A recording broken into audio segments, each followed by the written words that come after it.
¿Cómo compartir tu fe? Bueno, son 7 puntos los que vamos a hablar el día de hoy, ¿no? El primero es saber en dónde estamos centrados como seres humanos. Para poder compartir nuestra fe, tenemos que saber cuál es nuestro centro. ¿Cristo es tu centro o tú mismo eres tu centro? Por favor, ayúdenme buscando Juan 5:30. Vamos todos a buscar Juan 5:30.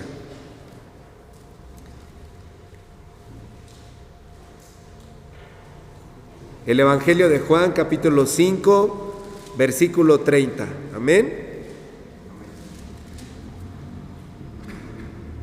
Dice así, leemos todos y dice: no puedo yo hacer nada por mí mismo, según oigo, así juzgo, y mi juicio es justo, porque no busco mi voluntad, sino la voluntad del que me envió. ¿Quién está hablando? Jesús. Jesús hacía lo que quería. ¿Hacía qué? La voluntad del Padre. Entonces, ¿por qué usted hace lo que quiere? ¿Por qué hacemos lo que queremos? Si Jesús mismo se sujetaba al Padre. Este es un ejemplo maravilloso de lo que nos empieza a decir. ¿Dónde está nuestro centro? ¿Nuestro centro está en Dios o está en nosotros mismos?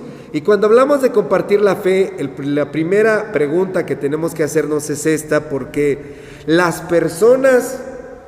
Aquí hay un criterio de verificación de cómo saber en dónde estás centrado. ¿Has compartido tu fe? Estás centrado en Dios. ¿Nunca has compartido tu fe? Te tengo noticias. Estás centrado en ti mismo. Tu centro eres tú. Tu satisfacción, tu diversión, tu progreso, tu prosperidad, tu bienestar, tu estabilidad, tu familia. Todo eso es muy bonito, todo eso es muy noble, pero el centro tiene que ser Dios. Entonces, cuando tú no vives centrado en Dios, es imposible que tú compartas la fe, porque nunca te vas a dar cuenta de que es necesario darle la gloria a Dios. Y cuando reconocemos la necesidad de compartir la fe proviene de un mandato, que ahorita vamos a ver el versículo. Jesucristo nos dio un mandato de compartir la fe. Cuando tú no estás centrado en Dios, simple y sencillamente dices: yo no tengo por qué hacerlo. Y nos inventamos un montón de pretextos al respecto de por qué no compartimos nuestra fe. Entonces, cuando tú quieres agradar a Dios, eso surge de ti. Dices: yo quiero agradar a mi Dios. ¿Cómo puedo agradar a mi Dios? Ya sé, voy a dar una mega ofrenda en la iglesia. Ya sé, voy a ayudar de alguna manera en la congregación. Todo eso está muy bien, pero hay un mandato específico en la Biblia que Jesucristo nos dio. Y su voluntad antes de irse, cuando se despide de sus discípulos, es: vayan y hagan discípulos. Entonces, cuando hablamos de compartir la fe, yo no puedo seguir a Dios a mi manera, que esa es una cuestión que está muy de moda en las filosofías del día de hoy del cristianismo. Yo sigo a Dios a mi forma, a mi manera. Yo le adoro como yo quiero. Y algunas veces hasta como pastores, a veces hasta somos seducidos por esas ideas cuando algún hermano, alguna hermana que no está muy cerca de la congregación nos dice estas ideas: pastores, que yo, aunque no vaya a la iglesia de verdad, que yo adoro a Dios en mi corazón. Y a veces uno en su corazón dice: ay, de veras que sí, qué bueno que lo está haciendo. Pero entonces viene el Espíritu Santo y le da a uno un zape espiritual, porque dice: no, si Jesús mismo no hizo su voluntad y se sujetó a la voluntad del Padre, ¿quiénes somos nosotros para seguir a Dios a nuestro estilo, a nuestra forma, a nuestra manera? No somos nadie. Tenemos que reconocer que por encima de nosotros hay alguien superior. Esta es una verdad que hasta los alcohólicos anónimos la reconocen. Cuando tú vas a una sesión de alcohólicos anónimos, paso número 1, tienes que reconocer que hay un problema, que tienes un problema. Paso número 2, tienes que reconocer que hay un ser superior encima de ti. Porque si no reconoces que hay un ser superior encima de ti, no puedes superar el problema que estás teniendo. Y nosotros como cristianos, no, yo adoro a Dios a mi forma, a mi manera. Estamos peor que los alcohólicos anónimos, hermanos. Tenemos que reconocer esta verdad. Nuestro centro es Dios. Entonces comenzamos a vivir para adorar, para agradar a nuestro Señor de acuerdo a las palabras que Él dijo. Todo lo demás que hacemos, incluso los cultos, son muy buenos. Pero el Señor Jesús, cuando se fue, no dijo: y hacedme cultos. El Señor Jesucristo dijo: vayan y hagan discípulos. Y esta es una verdad que tenemos que reconocer, porque esto no es una cuestión de vocación, ni de llamado, ni de talento. El pastor porque está loco y algún día se le ocurrió que él quería servirle a Dios, pero yo no tengo el mismo don y el mismo llamado. No. Tiene Biblia, su Biblia dice lo mismo que la mía. Y dice, vaya y haga discípulos. ¿Quién? ¿Unos cuantos? ¿Los que sientan el llamado? ¿Los que tengan talento para hablar? No, están hablándonos a todos, a todos. Entonces, tu centro tiene que ser Dios. Punto número 2. ¿Cómo empiezo? Pues empieza. Esto es como andar en bici, ¿no? ¿Cómo aprendes a andar en bici? Andando en bici. ¿Cómo aprendes a nadar? Nadando. No te puedes tomar un libro que diga cómo andar en bici y te lo lees todo. Te haces el diplomado, la licenciatura, la maestría, el doctorado en cómo andar en bici. Y entonces terminas, te subes a una bici y te caes. Porque para aprender a andar en bici tienes que andar en bici. Y te vas a romper la boca, la cara, la rodilla, te vas a raspar, te vas a caer, vas a hacer el ridículo.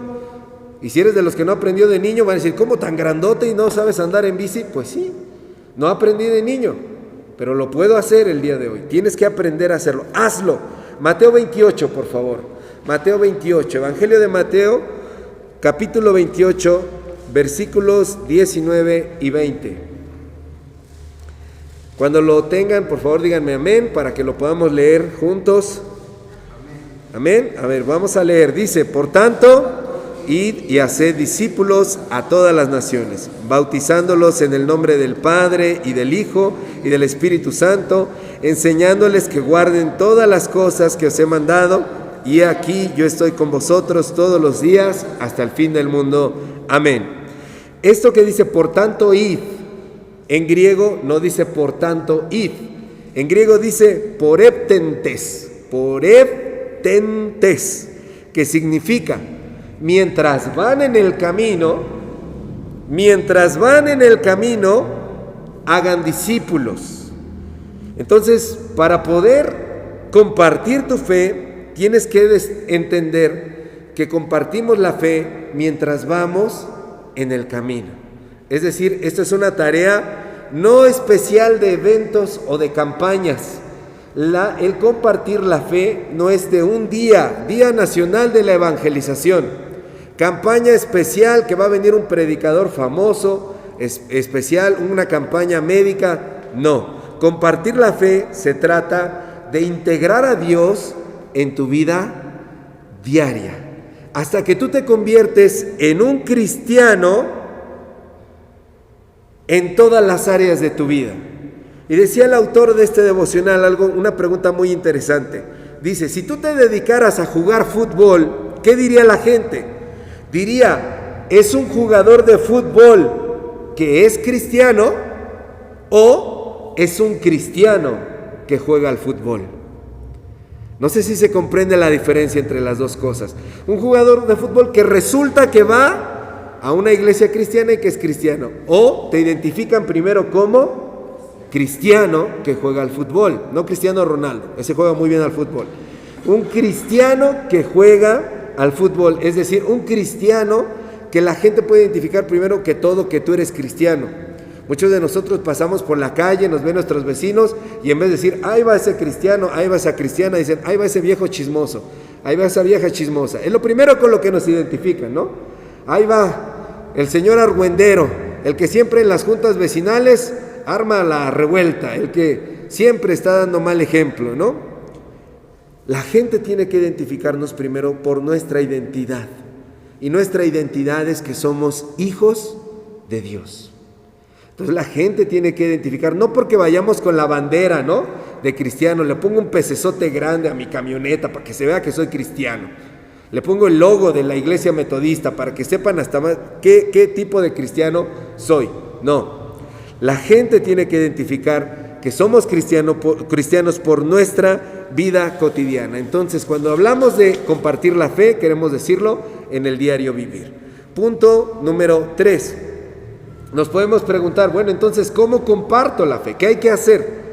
En este mismo versículo de Mateo 28, dice, mientras van en el camino, Por tanto, id y, ¿qué es lo que dice? Haced discípulos a todas las naciones, bautizándolos en el nombre del Padre, del Hijo y del Espíritu Santo. Mire, históricamente la iglesia se saltó la primera orden de Jesús. La primera orden de Jesús es hacer discípulos y la segunda es bautizándolos. La iglesia históricamente se saltó la primera orden, hacer discípulos, y puso énfasis en bautizar. Es decir, la iglesia puso énfasis en los ritos. La iglesia puso énfasis en los cultos. La iglesia puso énfasis en los símbolos. De tal manera que la iglesia fue tan ridícula que cuando se quería reconquistar Tierra Santa, porque había árabes allí, entonces las naciones que eran cristianas enviaban a sus soldados para matar a árabes y sacarlos de Jerusalén, y como iban pasando en sus caballos a la entrada de la ciudad, se paraba el cura con el agua bendita y como iban pasando los iba salpicando de agua. ¿Para qué? Para que en ese momento quedaran bautizados y fueran santificados. Y entonces sí, el soldado, como ya era santificado, era cristiano y bautizado, ya podía ir a descuartizar musulmanes, ya podía ir a matarlos libremente con la bendición de Dios, porque ya eres bautizado. Y estos ritos se convirtieron de esa manera tan importantes para la iglesia, que no fue hasta que apareció la iglesia metodista que la experiencia personal con Cristo se volvió relevante. Antes de eso era, si tú perteneces a una iglesia, si cumples con el rito, si cumples con los sacramentos, tú estás del otro lado, ya estás bendecido, vas a estar en el paraíso allá, porque la iglesia puso ese énfasis. Pero, y lamentablemente, el día de hoy también, ¿qué es lo que, vean la tendencia que hay? No estoy criticando a las iglesias, siempre son de mucha bendición. La verdad que a mí me encanta ver a muchas mega iglesias, soy seguidor de muchos de los pastores de esas mega iglesias, pero ¿cuál es el énfasis de las iglesias mega, de las que tienen miles de personas?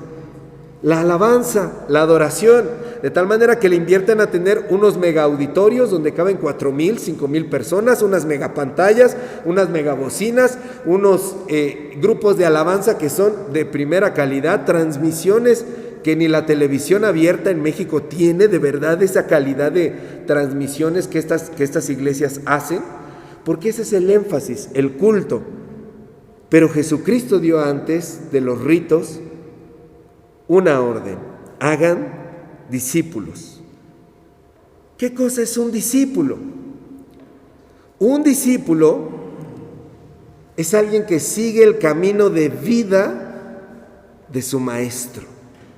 Sigue el camino de vida de su maestro, de otra persona. Eso es un discípulo. Entonces, cuando el Señor Jesús nos manda a tener nosotros discípulos, nos quiere decir, tú con tu vida le tienes que enseñar a otro, con tu ejemplo, a otro. No adoctrinarlo, no decirle cuál es el credo, las enseñanzas, las doctrinas, etc. Con tu ejemplo de vida tiene que haber alguien que se fije en ti y diga, yo quiero ser como él, yo quiero ser como ella. Que a las personas se les antoje poder vivir la vida en Cristo por lo que ven en ti. Y aquí es donde tenemos que preguntarnos, ¿yo tengo discípulos?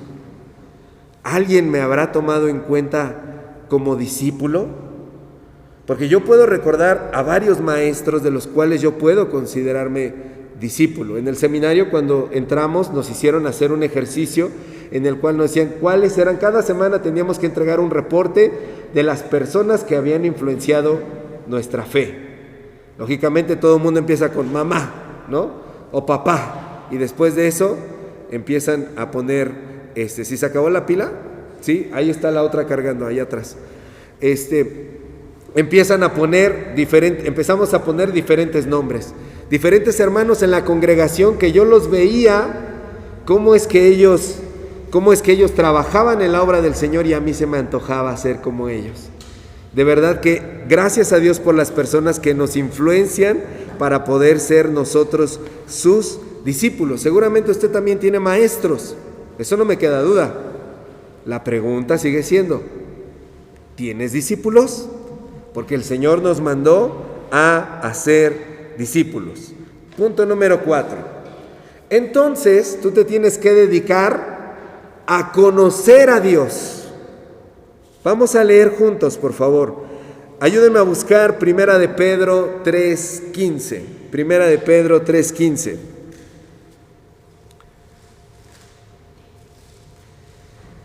Primera de Pedro 3:15. Amén. Está casi al final de la Biblia. Leemos juntos y dice: sino santificad a Dios el Señor en vuestros corazones y estad siempre preparados para presentar defensa con mansedumbre y reverencia ante todo el que os demande razón de la esperanza que hay en vosotros. ¿Qué le voy a decir a una persona que ya me está mirando como un ejemplo? ¿Qué le voy a enseñar?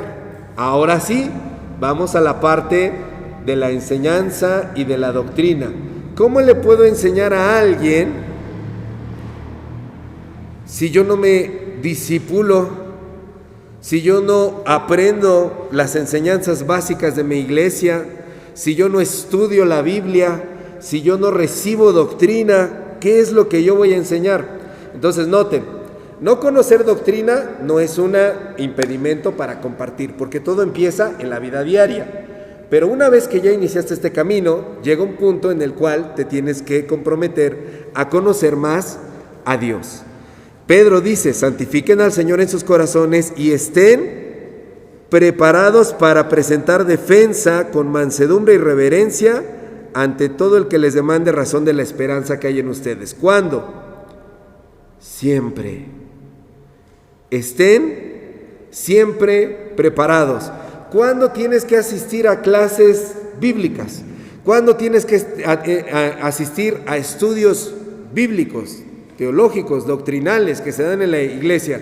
Yo ya pasé por eso, yo ya estoy grande, que los niños, los muchachos que aprendan, ellos sí necesitan. Uno ya no está para esos trotes, ya muchos datos, muchas citas bíblicas, no. Lo que dice Pedro es: y prepárense mientras estén jóvenes.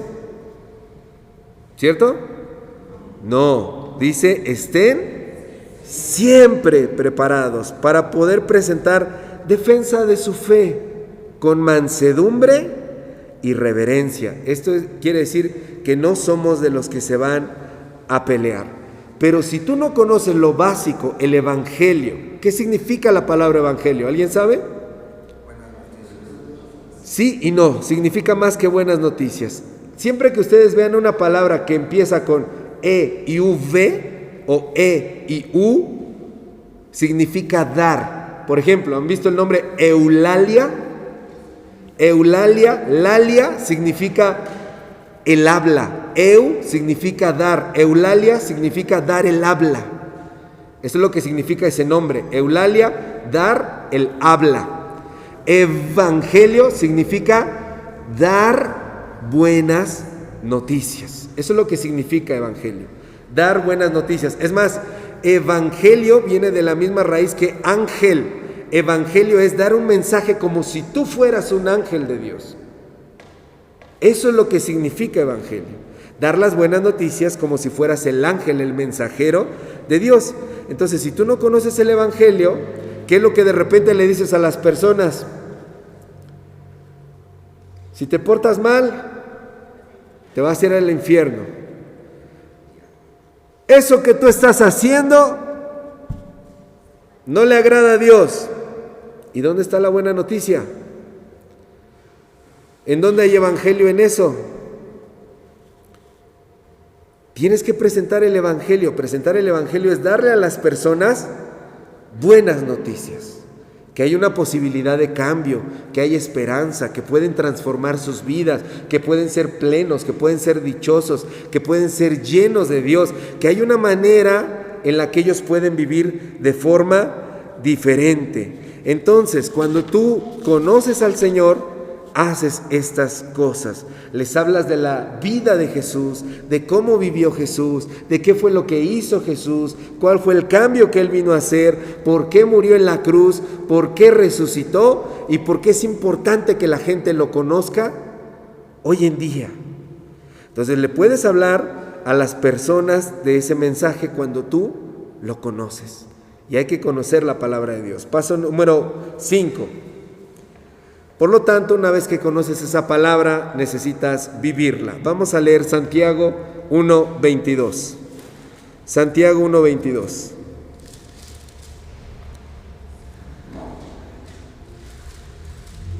Ese es grima, hermanos, Amén. Dice, pero sed hacedores de la palabra y no tan solamente oidores, engañándonos a vosotros mismos. Ya conociste la doctrina, ya conociste la enseñanza, ya conociste el evangelio, ahora te tienes que convertir en un hacedor. Porque si tú, hermano, ya te chutaste todos los cursos, diplomados, predicaciones, estudios, en línea, en vivo, de otras iglesias, te invitaron a campamentos, fuiste a retiros, fuiste a todo lo que pudiste haber ido y no lo vives, dice Santiago, y no tan solamente oidores, engañándose a ustedes mismos. Te tengo una mala noticia. Yo quisiera darte una buena noticia, pero dice aquí Santiago que cuando tú no vives de esa manera, te estás engañando a ti mismo, vives en la mentira. Entonces, cuando tú conoces qué es lo que tú crees, cuando conoces a tu iglesia, cuando conoces tu Biblia, cuando conoces a tu Señor, el poder vivir de esa manera se da de manera natural. Por eso es importante que lo conozcamos, para que eso produzca en nosotros ese fruto. Los frutos, el fruto del Espíritu Santo. Una vez escuché a un pastor que decía, no son frutos del Espíritu Santo, decía, es el fruto del Espíritu Santo. Y el fruto del Espíritu Santo son todas estas cosas. Y se va formando en ti todo este carácter diferente que empiezas a vivir en la palabra de Dios de otra forma. Punto número 6. De esa manera, cuando tú vives de esa forma, tienes una necesidad de compartir. Ya no te vuelves a preguntar, ¿comparto o no comparto? ¿Yo nací para compartir o no nací para compartir? No, ahora te urge compartir. Nace de ti esa urgencia por compartir. Romanos 10, por favor. Y esta urgencia es algo que la Biblia dice que deberíamos sentir. Romanos 10, versículos 14 y 15. Amén.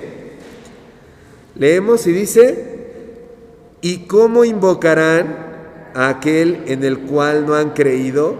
¿Y cómo creerán en aquel de quien no han oído? ¿Y cómo oirán sin haber quien les predique?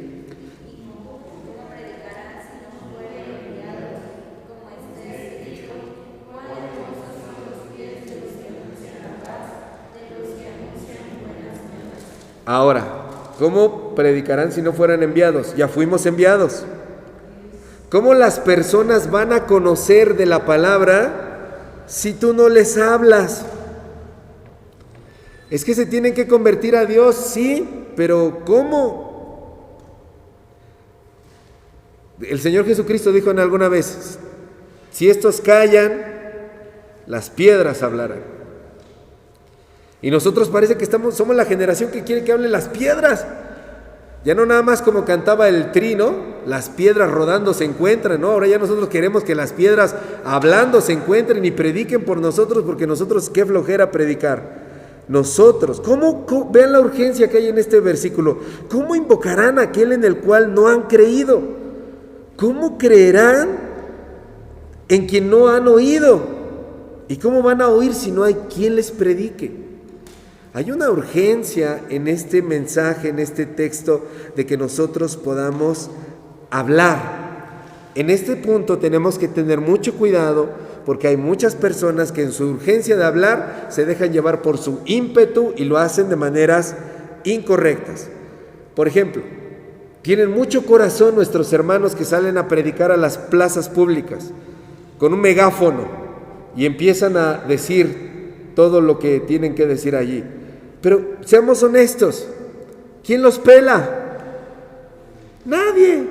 Hasta nosotros como cristianos pasamos, Nosotros no somos de esos, somos de otra iglesia. Nadie les hace caso a estos hermanos, porque salen a gritar y muchas veces el mensaje que traen es un mensaje de destrucción, de que ya viene el fin, de que se arrepientan, de que van a ir al infierno, etc. Hay muchos hermanos que también tienen mucho corazón y hoy en día en las redes sociales alguien postea, alguien publica algo acerca de Dios y allí se están peleando, parece que ahí van a resolver el mundo entero. No, pero tú no sabes que eso, no, pero tú aquello, y empiezan a debatir y agarrarse y darse hasta con la cubeta. Empiezan con argumentos muy sólidos y terminan diciendo, ay, tú eres un tal por cual, tú también, y no sé qué, y terminan insultándose. Pelear con otros no es la forma. Amenazarlos tampoco es la forma.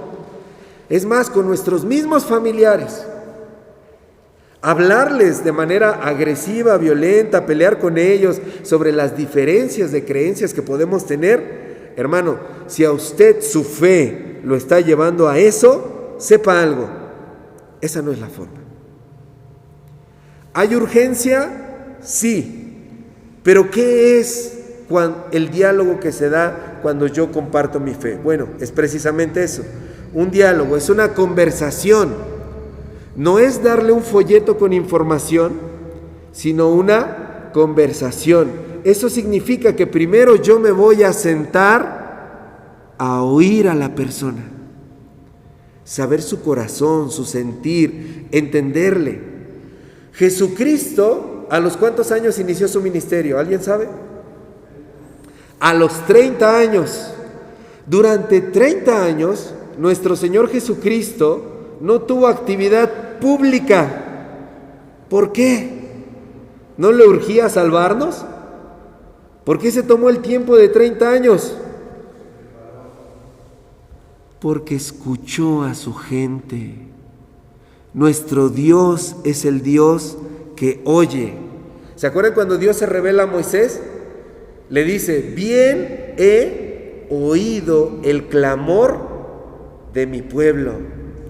¿Cómo es que Jesucristo sabía todas las historias que podía comprender un sembrador, un pescador, que podía comprender una persona analfabeta y hasta un fariseo muy letrado en la ley? ¿Cómo Jesús podía saber tanto de la vida cotidiana? Porque Jesús vivió allí, oyendo a las personas, siendo empático, siendo sensible, escuchando a quienes estaban a su alrededor. Y cuando nosotros a veces compartimos de nuestra fe con palabras, que vamos a decir, traemos 2, 3, ahora sí traigo 5 versículos bien aprendidos, ¿cómo no? Mire, aquí está, y el panfleto que me dio mi iglesia, y aquí vienen los puntos para que usted sea salvo. No, escucha a las personas, ora por ellas, interésate por ellas, muéstrales tu ayuda, dignifícalas. No son objetos para evangelizar, son seres humanos que requieren ser oídos. Cuando hemos salido a repartir despensas, ¿cierto o no, hermana Juli? Que las personas necesitan ser oídas. Las cosas que nos cuentan. A veces conociendo a la hermana Juli, a veces se vieron por un momentito y nos cuentan unas cosas que dice uno, Dios mío, ¿cuánta falta le hacía a esta persona ser escuchada? Porque en nuestra vida diaria, con tanto ruido, muchas veces no oímos ni a los de nuestra propia casa. Todos necesitamos ser escuchados. Entonces, hablar de tu fe significa conversar, escuchar, no imponer. Y eso nos lleva al último punto, al punto número 7. Primera a los Corintios 3, por favor. Primera a los Corintios 3.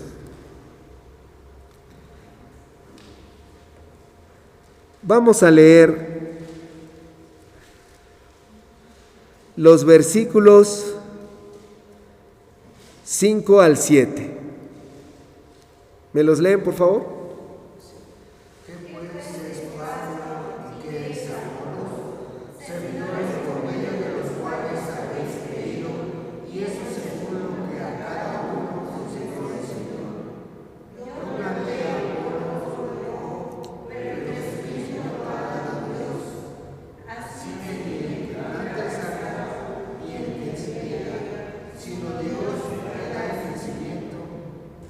Amén. Punto número 7, no puede salvar a nadie. Nuestro Dios es un Dios de orden. Y como Dios de orden nos dice qué es lo que podemos hacer y qué es lo que no podemos hacer. Y nos da el rol que nosotros podemos desempeñar. El rol que nos toca a nosotros, nuestra responsabilidad, no es salvar a las personas. El que nos convence de que estamos pecando es el Espíritu Santo. Así que si alguna vez usted ve a su hermano, a su hermana, a su vecino, a su vecina, a algún miembro de la iglesia en un pecado, lo que usted tiene que hacer es orar a Dios, porque es el Espíritu Santo el que nos convence de pecado, que hemos pecado.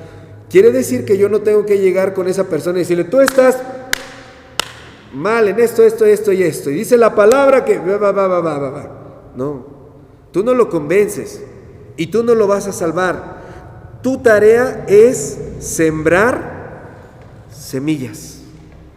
¿Y quién da el crecimiento? Dios. Llevas la palabra, le dices el mensaje, haces una oración por la persona, le das una ayuda, pero el que salva es Dios. Y entonces uno como ser humano, mire, no solo como pastor, cuando yo comprendí esto como pastor, porque a nosotros nos meten en la cabeza, tú eres responsable de las vidas espirituales de esas personas, y entonces uno como pastor, se carga la mochilísima ahí encima. La vida espiritual del hermano Samuel anda muy mal. El hermano Josué, qué pecador es. La hermana Juli, no, desobedece a Dios mucho. Dios mío, es mi culpa, de verdad. Y entonces uno entiende, es Dios. Eres tú, Señor, ¿verdad?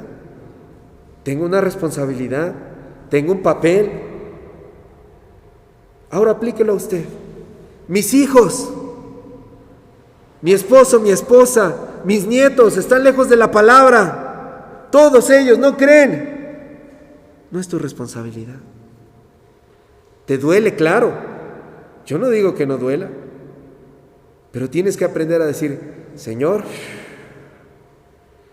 esta carga es tuya, Padre. Enséñame a descansar en ti.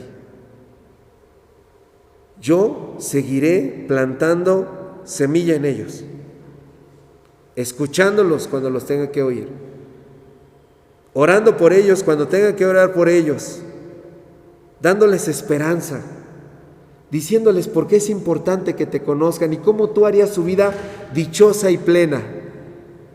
Pero la salvación de ellos no depende de ti. El crecimiento lo da el Señor.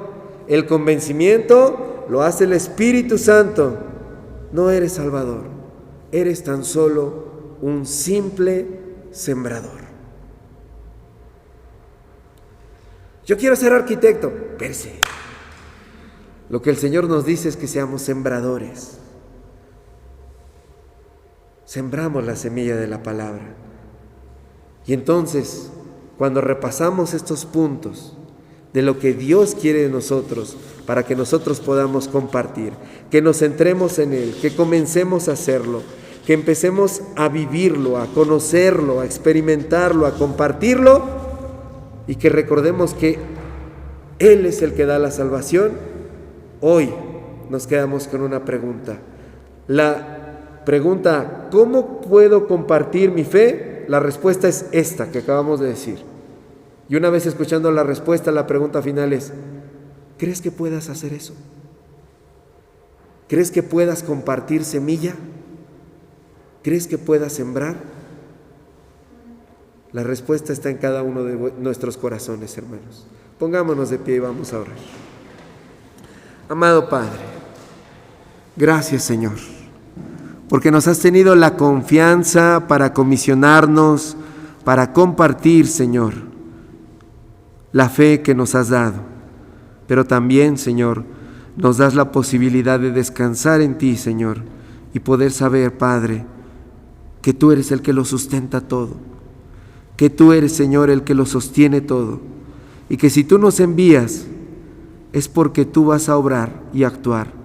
¿Cuándo y cómo? Quizá nosotros no lo veremos, Señor, somos solo sembradores, pero tú, que eres el dueño de la siembra, jamás permites que ni una sola semilla caiga al piso vacía, Señor, sino que siempre da fruto. Porque se seca la hierba y se marchita la flor, pero tu palabra permanece para siempre. En el nombre de Jesús. Amén.